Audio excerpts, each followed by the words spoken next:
Sebelum kita mulai, jangan lupa subscribe, like, share, dan komennya ya. Untuk mendukung agar channel ini bisa tumbuh semakin besar. Aku tak pernah percaya hal-hal mistis, apalagi santet. Bagiku, itu hanya bualan orang-orang tua yang tak punya penjelasan ilmiah untuk kejadian aneh. Sampai aku bertemu dengan kakek Buyut Hadi, seorang tetua kampung di pelosok Jawa Barat, yang menceritakan kisah Dusun Karangwuni. Sebuah dusun yang menurutnya bersembunyi di balik kabut tebal pegunungan, terisolasi dari dunia luar, dan menyimpan rahasia kelam praktik santet yang turun-temurun. Rasa ingin tahuku terpancing. Sebagai seorang penulis lepas yang selalu mencari cerita unik, kesempatan ini terlalu sayang untuk dilewatkan. Kakek Buyut Hadi sudah memperingatkanku dengan sorot mata yang dipenuhi kekhawatiran. Jangan nak, dusun itu bukan tempat untuk orang luar. Mereka tidak suka kedatangan tamu, apalagi yang ingin tahu urusan mereka. Tapi, seperti kebanyakan orang muda yang merasa tak terkalahkan, aku mengabaikan peringatan itu. Aku pikir, paling-paling hanya mitos untuk menakut-nakuti.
Perjalanan menuju Dusun Karangwuni bukan perkara mudah.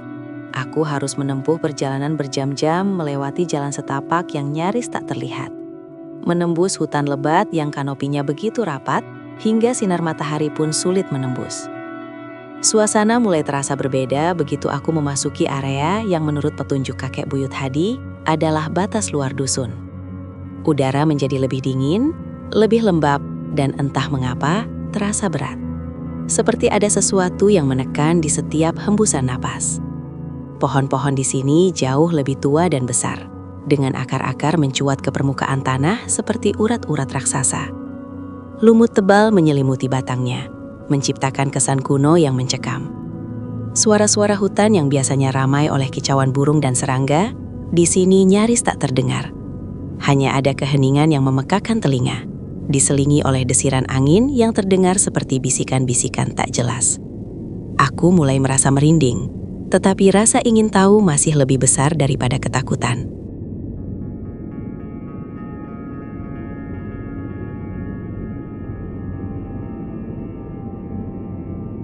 Akhirnya, setelah berjalan kaki hampir 4 jam dari titik terakhir mobil bisa parkir, aku melihatnya.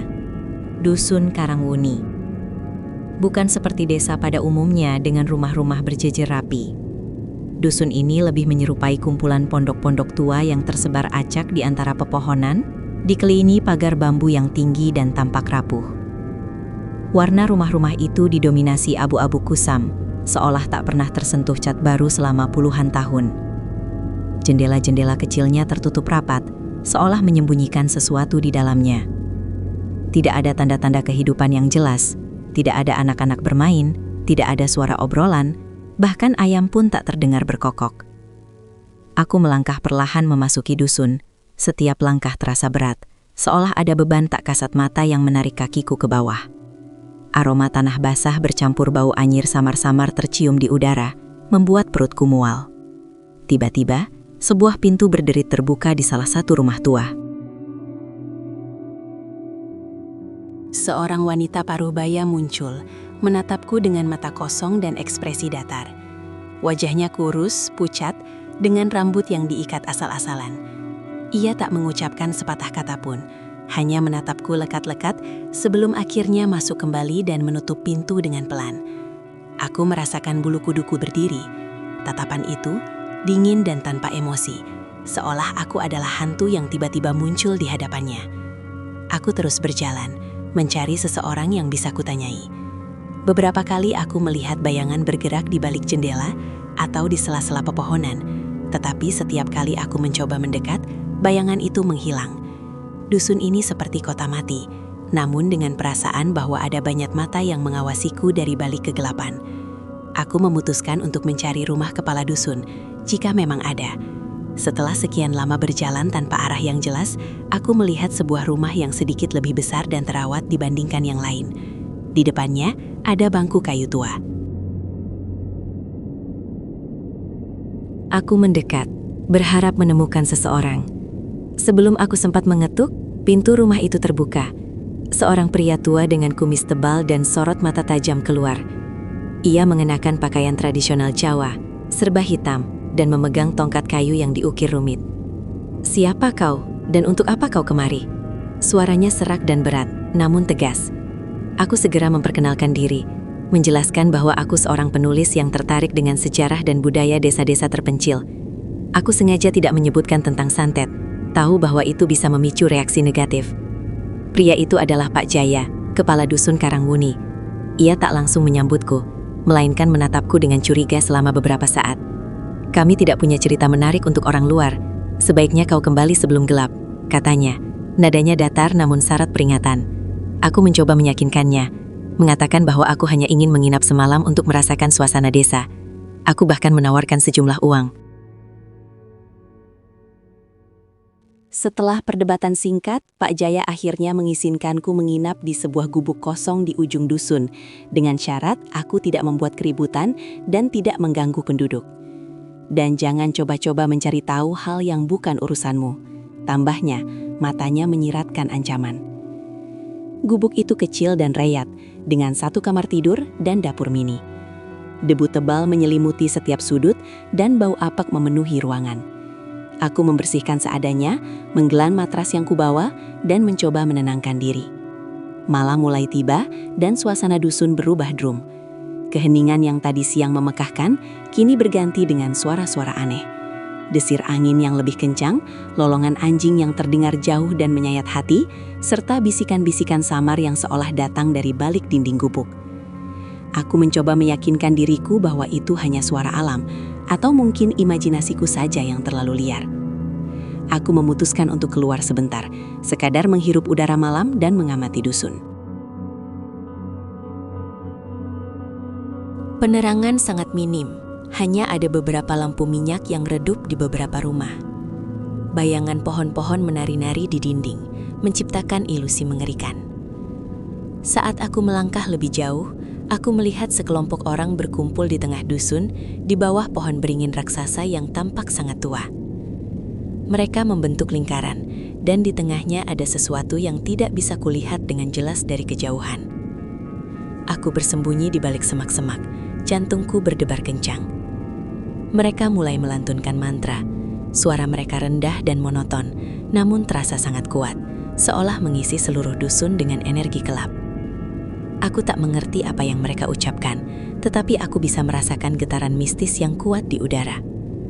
Samar-samar aku melihat mereka mengayunkan sesuatu seperti keris atau pisau kecil ke arah benda di tengah lingkaran. Aku tak berani mendekat, ketakutan mulai merayapiku. Ini bukan sekadar mitos, ini nyata. Aku kembali ke gubukku dengan tergesa-gesa, mengunci pintu dari dalam. Meskipun aku tahu itu tak akan berguna jika memang ada kekuatan jahat yang ingin masuk. Aku mencoba tidur, tetapi setiap kali aku menutup mata, bayangan orang-orang yang melantunkan mantra itu muncul. Aku juga mendengar suara-suara aneh di sekitar gubukku. Ada suara cakaran di dinding, suara langkah kaki yang menyeret di luar, dan kadang-kadang suara tawa cekikikan yang sangat pelan seolah berbisik di telingaku. Aku tahu, aku tidak sendiri. Keesokan paginya, aku terbangun dengan tubuh pegal dan mata sembab. Lingkaran hitam di bawah mataku menunjukkan betapa sedikitnya aku tidur. Saat aku membuka pintu gubuk, aku melihat ada jejak kaki ayam yang aneh di tanah, mengelilingi gubukku. Jejak itu bukan jejak ayam biasa, melainkan jejak yang menyerupai kaki manusia dengan cakar. Aku bergidik ngeri. Aku segera pergi menemui Pak Jaya, berniat untuk pamit dan segera meninggalkan dusun terkutuk ini. "Kau melihat sesuatu, bukan?" tanya Pak Jaya, dengan tatapan yang seolah tahu segalanya. Aku mengangguk, menceritakan apa yang kulihat semalam tanpa menyebutkan terlalu detail. Pak Jaya hanya menghela napas panjang. "Sudah kubilang, jangan cari tahu. Dusun ini punya caranya sendiri untuk menjaga rahasianya. Aku memohon agar ia mengizinkanku pergi. Aku akan pergi sekarang juga, Pak. Aku janji tak akan kembali dan tak akan menceritakan apapun yang kulihat." Pak Jaya menatapku tajam. "Pergi saja, tapi ingat, apa yang sudah kau lihat tidak bisa dihapus begitu saja. Santet itu seperti bayangan. Ia akan selalu mengikutimu jika kau sudah terikat dengannya." Aku tak mengerti maksudnya, tetapi aku tak peduli. Yang penting adalah keluar dari sini secepatnya. Aku bergegas kembali ke gubuk untuk mengemasi barang-barangku. Saat aku membuka pintu, aku mencium bau kemenyan yang sangat kuat, bercampur bau anyir yang lebih pekat dari sebelumnya. Di lantai, tergeletak seekor bangkai ayam hitam tanpa kepala, dikelilingi bunga-bunga melati yang sudah layu. Darah segar masih menggenang di sekitarnya. Aku menjerit tertahan, lututku lemas. Ini bukan sekadar peringatan lagi. Ini adalah teror. Aku bisa merasakan energi negatif yang mencekik. Aku tahu mereka tidak hanya mengawasiku, mereka sudah mulai bertindak. Tanpa berpikir panjang, aku mengambil tasku dan berlari keluar. Aku tak peduli lagi dengan jalan setapak atau arah. Aku hanya ingin lari sejauh mungkin dari dusun Karangwuni. Saat aku berlari, aku merasa ada sesuatu yang mengejarku. Suara langkah kaki, bukan langkah kaki manusia, melainkan suara gesekan dan seretan yang aneh terdengar di belakangku. Aku menoleh ke belakang sekilas, dan di antara pepohonan yang gelap, aku melihat bayangan hitam besar bergerak cepat, seolah melayang di udara. Wujudnya tidak jelas, hanya gumpalan kegelapan yang mengerikan dengan mata merah menyala. Aku mempercepat lari. Jantungku berdebar sangat kencang, tenggorokanku kering, dan paru-paruku terasa terbakar. Aku tersandung akar pohon dan jatuh tersungkur. Saat aku mencoba bangkit, bayangan hitam itu sudah sangat dekat. Aku bisa merasakan hawa dingin yang menusuk tulang, dan bau busuk yang sangat menyengat. Aku memejamkan mata, memohon agar ini semua hanyalah mimpi buruk. Tiba-tiba aku mendengar suara lantunan doa yang kuat.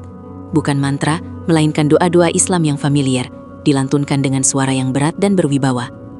Suara itu datang dari arah belakangku, seolah ada seseorang yang melindungiku. Bayangan hitam itu tampak terhuyung, menjauh. Aku membuka mata dan melihat Pak Jaya berdiri tak jauh dariku, memegang tasbih dan melantunkan ayat-ayat suci. Matanya masih tajam, tetapi kali ini ada sedikit kelegaan. "Cepat, jangan berhenti," serunya. Aku bangkit dan kembali berlari, melewati Pak Jaya. Aku tak tahu mengapa ia membantuku setelah semua peringatan dan ancaman itu. Mungkin ia sadar bahwa aku dalam bahaya serius. Aku terus berlari tanpa menoleh ke belakang, melaju menembus hutan yang semakin gelap. Aku bisa mendengar suara Pak Jaya yang masih melantunkan doa dan suara gesekan dari bayangan hitam yang kini terdengar semakin jauh. Aku terus berlari hingga kakiku terasa mati rasa, hingga aku tak lagi mendengar suara-suara aneh itu. Aku tak tahu berapa lama aku berlari. Saat aku merasa benar-benar aman, aku berhenti, bersandar pada sebatang pohon dan terengah-engah. Napasku tersengal-sengal, seluruh tubuhku gemetar. Aku melihat ke sekeliling. Hutan sudah tidak lagi setebal sebelumnya. Cahaya matahari mulai menembus kanopi dan aku bisa mendengar suara kicauan burung yang samar-samar. Aku sudah keluar dari area Dusun Karangwuni. Aku akhirnya berhasil mencapai jalan raya, tempat mobilku terparkir. Dengan tubuh yang masih gemetar dan pikiran kalut, aku masuk ke dalam mobil dan melaju pergi. Aku tak pernah menoleh ke belakang, bahkan untuk melihat dusun itu dari kejauhan. Aku tak pernah kembali ke sana. Setelah kejadian itu, aku mengalami demam tinggi selama seminggu.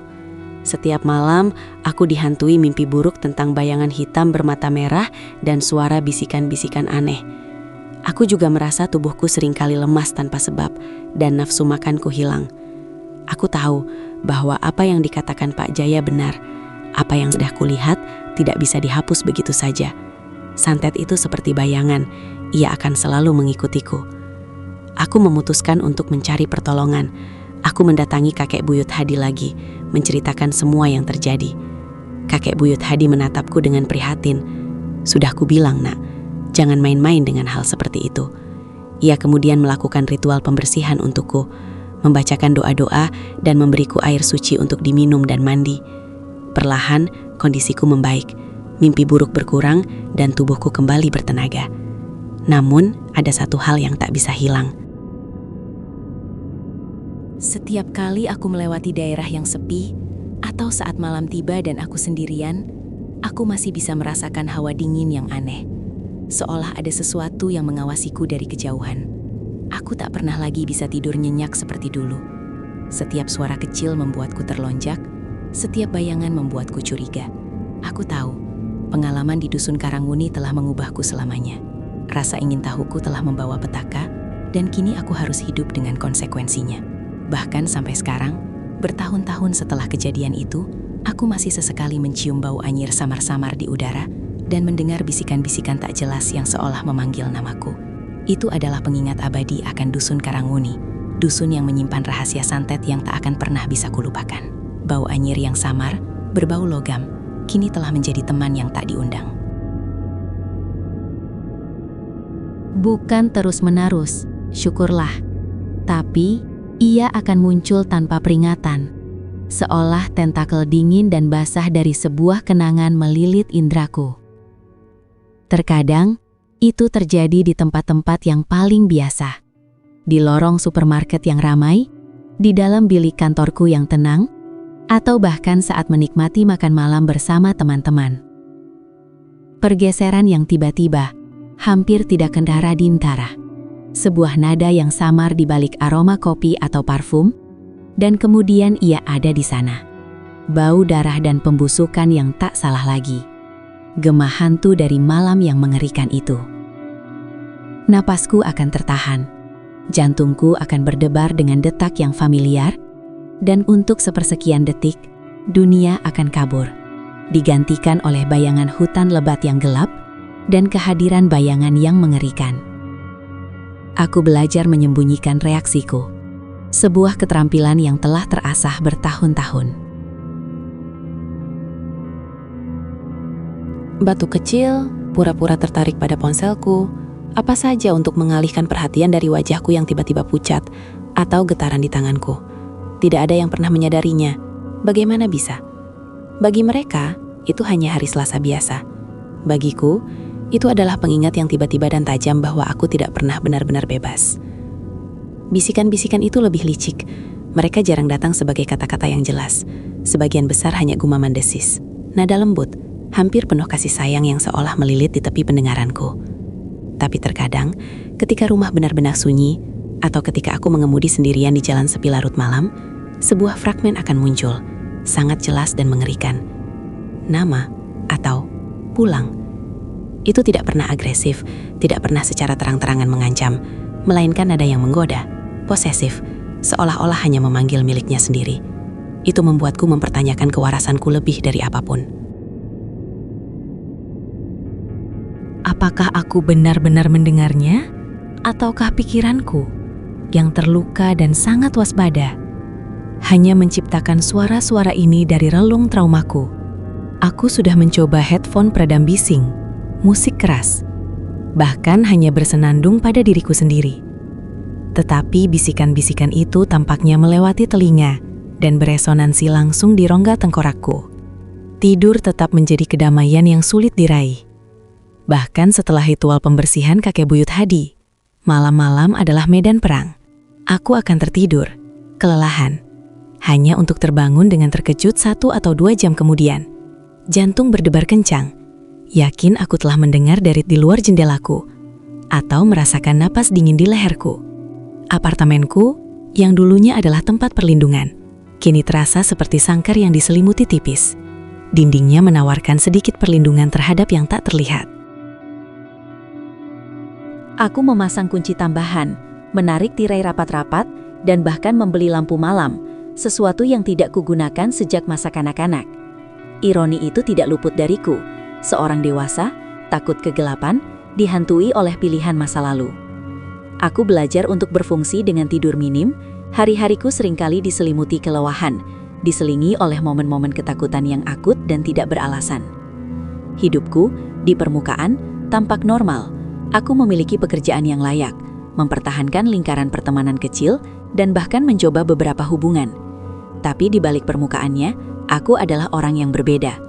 Aku menghindari tempat-tempat sepi, terutama yang memiliki dedaunan lebat atau pohon-pohon tua. Hutan sama sekali tidak boleh didatangi. Pikiran tentang hutan saja membuatku merinding. Aku menjadi sangat sadar akan sekitarku, terus-menerus memindai bayangan, memeriksa pantulan, selalu dengan ketegangan internal yang halus yang tidak pernah benar-benar terlepas. Teman-temanku sering mengomentari energi gugupku atau kecenderunganku untuk terlalu banyak berpikir, tidak pernah mengetahui sumber sebenarnya dari kegelisahanku yang abadi. Menjelaskannya tidak mungkin. Bagaimana kamu memberitahu seseorang bahwa kamu diikuti oleh entitas jahat yang tak terlihat? Konsekuensi dari rasa ingin tahumu yang bodoh.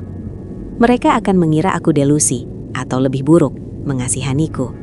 Jadi aku menyembunyikannya, sebuah rahasia yang membusuk yang mengisolasiku lebih efektif daripada penghalang fisik apapun. Aspek yang paling menakutkan adalah perasaan diawasi. Itu bukan hanya paranoia yang samar, itu adalah kehadiran yang nyata. Hawa dingin yang akan membuat kulitku merinding bahkan di ruangan yang hangat. Terkadang, rasanya seolah-olah itu tepat di belakangku. Napasnya berupa uap dingin di leherku. Meskipun ketika aku berbalik tidak ada apa-apa selain udara kosong. Di lain waktu, itu lebih jauh. Tatapan berat yang tak terlihat dari seberang ruangan yang ramai atau dari sudut gelap apartemenku. Itu adalah pengingat konstan bahwa santet itu bukan sekedar kenangan, itu adalah entitas aktif, dengan sabar menunggu, mengamati, mungkin bahkan memakan ketakutanku. Kakek buyut Hadi mengatakan itu seperti bayangan, selalu mengikuti. Aku sering bertanya-tanya apakah ritualnya benar-benar membersihkanku, atau hanya mendirikan penghalang sementara, selubung tipis antara duniaku dan dunianya. Fakta bahwa sensasi itu bertahan, meskipun dalam bentuk yang lebih tenang, menunjukkan yang terakhir. Itu tidak hilang, itu hanya tidak aktif, menunggu waktunya. Suatu malam bertahun-tahun setelah insiden itu, manifestasi halus itu semakin intens. Aku sendirian di rumah, membaca buku, ketika bau anyir yang samar tiba-tiba menjadi sangat kuat, memenuhi ruang tamuku. Bau itu begitu menyengat hingga membuat perutku mual. Bersamaan dengan itu, bisikan-bisikan menjadi lebih keras, lebih jelas. Bukan lagi hanya gumaman desis, tetapi suara-suara yang jelas dan serak yang seolah berasal dari sudut tergelap ruangan. Aku membeku, jantungku berdebar kencang di dadaku. Aku bisa merasakan suhu di ruangan itu turun tajam, dingin yang membekukan, yang meresap ke tulang-tulangku. Kemudian, perlahan, hampir tidak terlihat, sebuah foto kecil berbingkai di rak bukuku miring. Tidak jatuh, hanya miring, seolah didorong oleh tangan tak terlihat. Nafasku tertahan. Ini berbeda. Ini melampaui sensasi, melampaui paranoia. Ini adalah manifestasi fisik, upaya langsung. Aku bergegas berdiri, pikiranku menjerit. Buku itu jatuh ke lantai. Mataku melesat mengelilingi ruangan, mencari sumbernya. Tetapi tidak ada apa-apa. Hanya dingin yang menindas, bau busuk, dan bisikan-bisikan tanpa henti yang kini tampaknya menenun namaku ke dalam permadani mengerikan mereka. Pulang, pulang. Mereka seolah melantunkan paduan suara-suara tak terlihat. Aku merasakan gelombang teror murni yang tak terkontaminasi. Ketakutan primal yang belum pernah kurasakan sejak malam di hutan itu. Seolah-olah tahun-tahun dormansi telah berakhir. Dan santet itu melakukan permainan yang diperbaharui, lebih agresif. Aku mundur perlahan, tatapanku terpaku pada sudut di mana dingin paling intens, di mana bisikan-bisikan tampaknya menyatu. Tanganku secara naluriah pergi ke sakuku, mencari apa? Tasbih? Doa? Aku sudah tidak membawa satupun selama bertahun-tahun. Aku meraba-raba ponselku, jari-jariku kaku karena ketakutan, dan dengan cepat memutar nomor kakek buyut Hadi. Sudah larut, tapi aku tidak peduli. Aku butuh bantuan, aku butuh jawaban. Telepon berdering, sekali, 2 kali, 3 kali.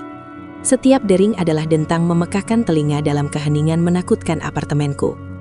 Tepat ketika aku hendak menyerah, sebuah suara lengah menjawab. Assalamualaikum, Nak.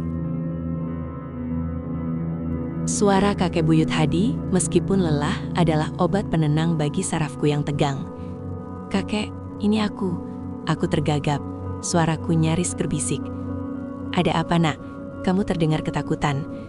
Persepsinya setajam biasanya. Aku mencoba menjelaskan, kata-kata keluar berdesakan. Bau, bisikan, dingin, foto itu. Dia mendengarkan dengan sabar, tanpa interupsi. Santet itu, ia tak pernah pergi, Nak. Kakek buyut Hadi akhirnya berkata, suaranya berat. Ia hanya melemah, tapi ia tak akan pernah melepaskanmu sepenuhnya, selama masih ada benang yang mengikatmu padanya. Dia berhenti, dan aku bisa mendengar desahan di ujung telepon. Benang apa, Kek? Tanyaku, suaraku bergetar. Rasa penasaranmu yang dulu, ketakutanmu yang sekarang. Semua itu adalah energi yang ia gunakan. Ia akan terus mencoba, mencari celah. Dia kemudian menginstruksikanku untuk melakukan ritual sederhana, serangkaian doa spesifik dan mandi pembersihan, lebih kuat dari yang sebelumnya. Dia juga mendesakku untuk mencari penghiburan dalam agamaku, untuk memperkuat pertahanan batinku. Itu satu-satunya bentengmu, Nak. Dia menyimpulkan. Jangan biarkan ia masuk ke dalam hatimu. Aku mengikuti instruksinya dengan cermat. Ketakutan mendorongku. Ritual itu membantu, seperti yang selalu terjadi. Bau anir yang luar biasa meredah, bisikan-bisikan melunak menjadi gumaman licik yang biasa, dan dingin yang mengerikan menghilang.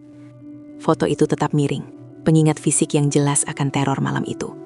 Aku meluruskannya, tanganku masih gemetar. Insiden itu mengukuhkan kebenaran yang mengerikan. Aku tidak bebas. Kata-kata kakek buyut Hadi bergema di benakku. Santet itu adalah parasit, memakan ketakutanku, kenanganku, esensiku. Itu adalah pertempuran konstan, perang sunyi yang terjadi di dalam batas-batas pikiranku dan rumahku sendiri. Aku menyadari saat itu bahwa ini adalah normal baruku.